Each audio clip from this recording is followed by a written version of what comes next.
Hi எல்லாரும் எப்படி இருக்கீங்க? மதியம் சாதம் மட்டும் மீந்து போயிருந்தது. அதில் புளித்தண்ணி, மஞ்சத்தூள், உப்பு போட்டு பெரட்டி வச்சுருந்தேன். நைட்டுக்கு அப்படியே அதை தாளித்த சாதமாக ரெடி பண்ணியாச்சு. கொஞ்சமாக தக்காளி சட்னியும் தேங்காய் சட்னியும் ரெடி பண்ணியிருந்தேன். சாயந்தரம் இப்போல்லாம் கொஞ்சம் நேரம் வாக்கிங் பசங்களை கூட்டிகிட்டு போயிட்டு வந்தோம்னா சீக்கிரமாகவே கொஞ்சம் தூங்கிடுறாங்க. நம்ம ஊர்லேருந்து வந்ததுலேருந்தே பசங்க கொஞ்சம் பொக்குன்னு தான் இருக்காங்க.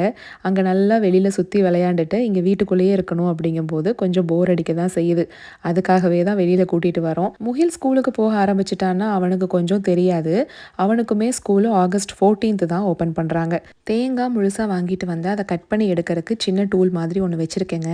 இந்தியா போனால் அதை கடையிலிருந்தே வீடியோ எடுத்து காட்ட சொல்லியிருந்தீங்க. நான் எப்படியோ கொஞ்சம் மிஸ் பண்ணிட்டேங்க. அதுக்கப்புறம் நவிக்கு ஃபோன் பண்ணி சொல்லி நவியும் அம்மாவும் தான் கடைக்கு போய் வீடியோ எடுத்தாங்க.